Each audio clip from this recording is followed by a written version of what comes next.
আমার মুমিন মুসলমানের দলেরা আরেকটু মনোযোগ দেন। অল্প সময় আপনাদেরকে কষ্ট করে আমি দোয়া করব। এবার আসেন, পাক্কা মুমিন হওয়ার জন্য আপনাকে যে কর্মগুলা করা লাগবে কর্মগুলা করার চেষ্টা করেন। পাক্কা মুমিন হওয়ার জন্য নামাজের পাশাপাশি আল্লাহর হাবিবের প্রতি বেশি বেশি দুরূদ শরীফের আমলটা করবেন। বলে হুজুর কেন? কারণ যেই ব্যক্তি 5 ওয়াক্ত নামাজের পাশাপাশি আল্লাহর হাবিবের দুরূদ শরীফের আমলটা বেশি বেশি করবে, ওই ব্যক্তিটা জান্নাত পাবে। তো জান্নাত পাবে, জান্নাতে যাওয়ার আগে শান্তিতে দুনিয়াতে বসবাস করতে পারবে। ইয়া রাসূলুল্লাহ, ইয়া হাবিবাল্লাহ, নবীজি আপনার কাছে জানতে চাই কেমন করে? বলে তোমরা তাকিয়ে দেখো দুনিয়ার জমিনে এমন অনেক নেককার বান্দার দিকে। এবার আমি আত-তাযকিরাতুল আউলিয়া নামক কিতাব পড়তে যাইয়া আল্লামা ফরিদউদ্দিন আত্তার রহমাতুল্লাহ আলাইহির একটা ঘটনা পড়লাম। শাম দেশের মধ্যে বড় একজন আল্লাহ তাআলার বুজুর্গ বান্দা ছিলেন, যিনি তেনার জন্মের পরে 19 বছর বয়স থেকে আল্লাহ তাআলার দরবারে সব সময় দোয়া করতেন, আল্লাহ আপনি আমাকে ক্ষমা করেন, আমি আপনার হাবিবে কিবরিয়াকে বারবার দেখতে চাই, আপনার নবীকে দেখতে চাই। আপনারা বলেন নারবহরের মানুষ, আমরা সবাই নবীকে দেখতে চাই কি চাই না? লাকড়ির জন্য যাইতেছে। আল্লামা শেখ সাদী রহমাতুল্লাহ আলাইহি বলে, আমি যখন লাকড়ির জন্য যাব এমন টাইমে আমার ছাত্রটা আমাকে বলে, হুজুর খাবার দরকার নাই, যে অবস্থা দেখছি এখন আমাকে আর খাবার খাওয়ানোর দরকার, আমি চলে যাই। আল্লামা শেখ সাদী বলে, বাবা তোমাকে আমি দাওয়াত করেছি, তুমি আমার বাড়িতে খাবার খাবে না, এটা কেমন কথা? ওই ছাত্রটা ডাক দিয়ে বলে, বাবা আপনি তো আমার ওস্তাদ মানুষ, আপনি আমাকে কি খাবার খাওয়াইবেন? হুজুর শুনেন, আপনার স্ত্রী এমন অত্যাচার আপনাকে করে, মাথার মধ্যে আপনাকে হাড়ি বাড়ি দিয়ে হাড়ি ভেঙে ফেলছে, আপনার ডান কপালের অংশ থেকে রক্ত বেয়ে বেয়ে পড়তেছে, আপনি কি আরেকটা বিয়ে করতে পারেন না? আল্লামা শেখ সাদী উত্তর দেয়, 2টা শয়তান কন্ট্রোল করতে পারি না, তুমি আমাকে বলতেছো 4টা শয়তানের দায়িত্ব নেওয়ার জন্য? হুজুর বুঝতে পারলাম না। আল্লামা শেখ সাদী বলে, শোনো শোনো, 2টা শয়তান মানে 2টা শয়তান একজন নারীর সঙ্গে তাকে ধোঁকা দেওয়ার চেষ্টা করে। হে আমার এই নালমহর এলাকার পর্দার অন্তরালের মা বোনেরা, তোমার স্বামী যে তোমাকে পর্দার কথা বলে, ভালো কাজের কথা বলে, স্বামীর কথা মানবা, কারণ স্বামী তোমার ভালো চাই বিদায় বলে। কারণ 2টা শয়তানের কথা বইলা বুঝাইছে, একটা নারীকে ধোঁকা দেওয়ার জন্য 2টা শয়তান তার পেছনে পেছনে লেগে থাকে। আল্লামা শেখ সাদী কথা বলার পরে ওই ছাত্র বলে, হুজুর বুঝলাম, তাহলে আপনি লাকড়ির জন্য যাচ্ছেন। আল্লামা শেখ সাদী জঙ্গলে যাইয়া গাছের উপর ওইটা নিজে লাকড়ি ভেঙ্গে ভেঙ্গে ফালাইলেন। লাকড়ি ভাঙ্গার পর আল্লামা শেখ সাদী নিচের দিকে তাকায় দেখতেছেন, ওনার লাকড়িগুলার পাশে জঙ্গলার একটা ভাগ ঘোরাফেরা করতেছে। আল্লামা শেখ সাদী চিন্তা করলেন, যেহেতু ভাগটা ঘোরাফেরা করতেছে, আমি আরো কিছু লাকড়ি ভেঙে নেই, কারণ আমি বেশি লাকড়ি নিয়ে গেলে পরের দিন আর লাকড়ির জন্য আসা লাগবে না, সময় নষ্ট হবে না, আমি আমার বিদ্যাটা এলেমটা বেশি বেশি করে অর্জন করতে পারবো। বেশি লাকড়ি ভাঙছে আর ভাগ উপরের দিকে তাকিয়ে আছে। আরে কিতাব প্রমাণ করতেছে আল্লামা শেখ সাদী রহমাতুল্লাহ আলাইহির এই ঘটনা, বাঘটা জঙ্গলের আড়ালের মধ্যে লুকাইছে আল্লামা শেখ সাদীর উপর হামলা করার জন্য। এবার বলেন, দুনিয়ার জমিনের মধ্যে কেউ যদি আল্লাহ পাগল হইয়া যায়, নবী পাগল হইয়া যায়, আল্লাহ ওয়ালা হইয়া যায়, বনের বাঘও তাকে কিন্তু ভয় পায়। এ কথা আমাদের নয়, এ কথা আল্লাহর নবীর হাদিসের কথা। শোনরে মুসলমান নবীর উম্মতের দলেরা, এবার আল্লামা শেখ সাদী নিচে নাইমা বাঘ যখন বাইর হয় না, আল্লামা শেখ সাদী ডাক দেয়, কই রে ভাগ, সামনে আয়, আমার লাকড়ি অর্ধেক আমি বোঝাই করব, আর অর্ধেক তোমারে দিয়ে আমি বোঝাই করে করে নিব। আল্লামা শেখ সাদী রহমাতুল্লাহ আলাইহি ওই বাঘের পিঠে অর্ধেক লাকড়ি দিয়া আর অর্ধেক নিজে নিয়া বাড়ির মধ্যে রাখছেন। আল্লামা শেখ সাদীর স্ত্রী বলে, আমি তাকে দেখলাম একটা ভাগকে কন্ট্রোল করে আল্লামা শেখ সাদী আমার স্বামী বাড়ির মধ্যে নিয়ে আসছে লাকড়ি বোঝাই কইরা, আর আমার স্বামী ভাগকে কন্ট্রোল করতে পারছে, আমি নারীকে কন্ট্রোল করতে পারে নাই। আল্লামা শেখ সাদী ঘরে যাওয়ার সাথে সাথে ওনার স্ত্রী ওনার কদমের মধ্যে পড়ে গেছে, আর ডাক দিয়া বলে, স্বামী আপনাকে চিনতে পারি নাই, আপনাকে বুঝতে পারি নাই, আপনি আমাকে ক্ষমা করে দিবেন।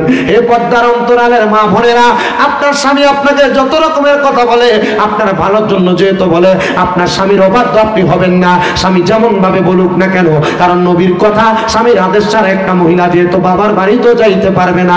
এবার বলেন, এই দুনিয়ার জমিনের মধ্যে মহিলাদেরকে পর্দা করানোর জন্য স্বামী যেমন আদেশ করবে, মহিলারাও তেমন স্বামীর আদেশ মানার দরকার আছে না নাই? এই 2টা কথার উপরে আমল। 1 নাম্বার, পাক্কা মুমিন হইয়া কবরে যাবেন, হাসরের ময়দানে শান্তিতে থাকবেন। 2 নাম্বার, পাক্কা মুমিন হওয়ার পর আপনি যখন আপনার পরিবারকে ঠিক করতে চাইবেন, মনে করেন আপনি 5 ওয়াক্ত নামাজ পড়লেন, লম্বা পাঞ্জাবি, মাথায় টুপি, সুন্দর দাড়ি, কিন্তু আপনার বউ, আপনার মেয়ে, আপনার নাতনি এরা রাস্তার ভিতরে এমনি এমনি নর্মাল কাপড় পরে পরে হাঁটে, আপনার নামাজের কোনো দাম নেই, নামাজের কোনো দাম নাই। আল্লাহ তাআলা আমাদেরকে পাক্কা মুমিন হওয়ার এবং আমাদেরকে আমাদের পরিবারদেরকে পর্দা করানোর তৌফিক দান করুন। জোরে করেন আমিন। সবাই একটু জিকির করেন লা ইলাহা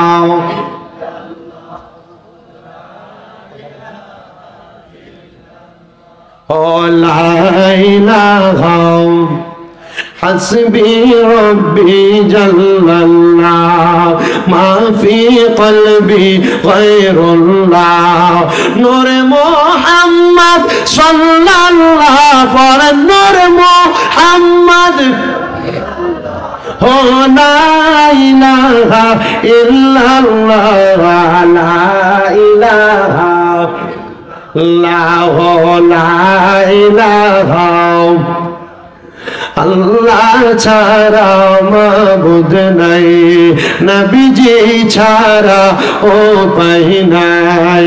ওই নবীকে পাইতে হইলে ওই নবীকে ওই আল্লাহর দয়া চাই। লা ইলাহা লা ইলাহা। আমার মুমিন মুসলমানের দলেরা আরেকটু মনোযোগ দেন, অল্প সময় আপনাদেরকে কষ্ট করে আমি দোয়া করব। এবার আসেন পাক্কা মুমিন হওয়ার জন্য আপনাকে যে কর্মগুলা করা লাগবে কর্মগুলা করার চেষ্টা করেন। পাক্কা মুমিন হওয়ার জন্য নামাজের পাশাপাশি আল্লাহর হাবিবের প্রতি বেশি বেশি দুরূদ শরীফের আমলটা করবেন। বলে হুজুর কেন? কারণ যেই ব্যক্তি 5 ওয়াক্ত নামাজের পাশাপাশি আল্লাহর হাবিবের দুরূদ শরীফের আমলটা বেশি বেশি করবে, ওই ব্যক্তিটা জান্নাত পাবে। তো জান্নাত পাবে, জান্নাতে যাওয়ার আগে শান্তিতে দুনিয়াতে বসবাস করতে পারবে। ইয়া রাসূলুল্লাহ, ইয়া হাবিবাল্লাহ, নবীজি আপনার কাছে জানতে চাই কেমন করে? বলে তোমরা তাকিয়ে দেখো দুনিয়ার জমিনে এমন অনেক নেককার বান্দার দিকে। এবার আমি আত-তাযকিরাতুল আউলিয়া নামক কিতাব পড়তে যাইয়া আল্লামা ফরিদউদ্দিন আত্তার রহমাতুল্লাহ আলাইহির একটা ঘটনা পড়লাম। শাম দেশের মধ্যে বড় একজন আল্লাহ তাআলার বুজুর্গ বান্দা ছিলেন, যিনি তেনার জন্মের পরে 19 বছর বয়স থেকে আল্লাহ তাআলার দরবারে সব সময় দোয়া করতেন, আল্লাহ আপনি আমাকে ক্ষমা করেন, আমি আপনার হাবিবে কিবরিয়াকে বারবার দেখতে চাই, আপনার নবীকে দেখতে চাই। আপনারা বলেন না বগরের মানুষ, আমরা সবাই নবীকে দেখতে চাই কি চাই না? যদি আমরা এখন না দেখি, আল্লাহর হাবিবের কাছে আমাদের আবদার হইল, ওগো নবী মরণের 1 সেকেন্ড আগে হইল আমাদেরকে একবার আপনার দিদার নসিব করবেন। কারণ আমরা আপনি নবীর উম্মত, আপনি নবীকে না দেখলে আমাদের অন্তরে শান্তি লাগবে না। নবী গো যদি আমাদেরকে মরণের আগে দেখা না দেন, তাহলে আমাদের ইন্তেকালের পরে যখন আমাদেরকে বিসমিল্লাহি ওয়া আলা মিল্লাতি রাসূলিল্লাহ বলে কবরে রাখা হবে, ওই কবরের মধ্যে আপনি নবী আমাদেরকে সাক্ষাৎ দিবেন, দিদার দিবেন। নবী আমার বলে উম্মতের দলেরা শুনে নাও, হ্যাঁ অবশ্যই তোমাদেরকে সাক্ষাৎ দেওয়া হবে। এবার শাম দেশের ওই বুজুর্গ ব্যক্তির জীবনী পড়তে যা পাইলাম, 19 বছর বয়স থেকে টানা 70 বছর বয়স পর্যন্ত ওই বুজুর্গ আল্লাহর বান্দা আল্লাহর নবীর উপরে প্রাণ ভরে দুরূদ শরীফ আদায় করে। উনি বলে আমার টাকা নাই, আমার পয়সা নাই যে আমি শাম দেশ থেকে মদিনা পর্যন্ত যাব, নবীর রওজা মুবারক জিয়ারত করব। কিন্তু অনেক মানুষ তো আছে টাকার মালিক, পয়সার মালিক, সম্পদ আছে অনেক। আপনি আপনার সন্তানকে সম্পদ দিয়ে যাবেন, কিন্তু আপনার সন্তান এই সম্পদ আপনার জন্য কোনো ভালো কাজে লাগাবে না। আপনার জন্য একবার দুইবার রিসালে সওয়াব করার পরে আপনার কথাই ভুলে যাবে।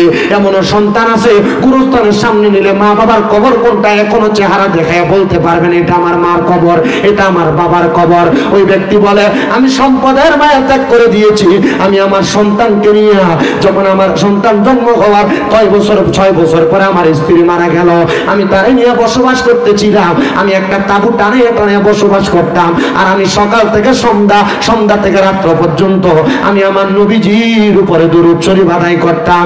আমি যখন আমার নবীর উপরে দুরূদ শরীফ আদায় করতাম, রাত্রবেলা যখন গভীর হয়ে যাইতো, গভীর রজনীতে ওমিনাল লাইলি ফাতাহাজ্জাত বি ফিহি নাফিলাতাল লাকা আসা আইয়াবাসাকা রাব্বুকা মাকামান মাহমুদা।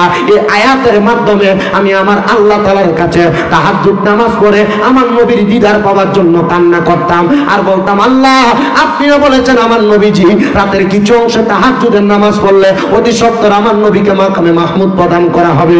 এটা আমার নবীর জন্য কাজ করা হয়েছে। এই আয়াত নাযিল হওয়ার পরে আমার নবী আল্লাহর কাছে বলেছে, ওগো আল্লাহ, আমি নবী তাহাজ্জুদের নামাজ পড়লে আমি নবীকে মাকামে মাহমুদ দেওয়া হবে। আমার উম্মত যদি তাহাজ্জুদের নামাজ পড়ে আমার উম্মতকে কি দেওয়া হবে? আমার আল্লাহ জানাইয়া দেয়, বন্ধু আপনার উম্মতকে জানাইয়া দেন, আপনার উম্মত যদি তাহাজ্জুদ নামাজ পড়ে আমি আল্লাহর কাছে কোনো কিছু চাই, আমি আল্লাহ আপনার উম্মতের চাহিদা পূরণ করে দিব।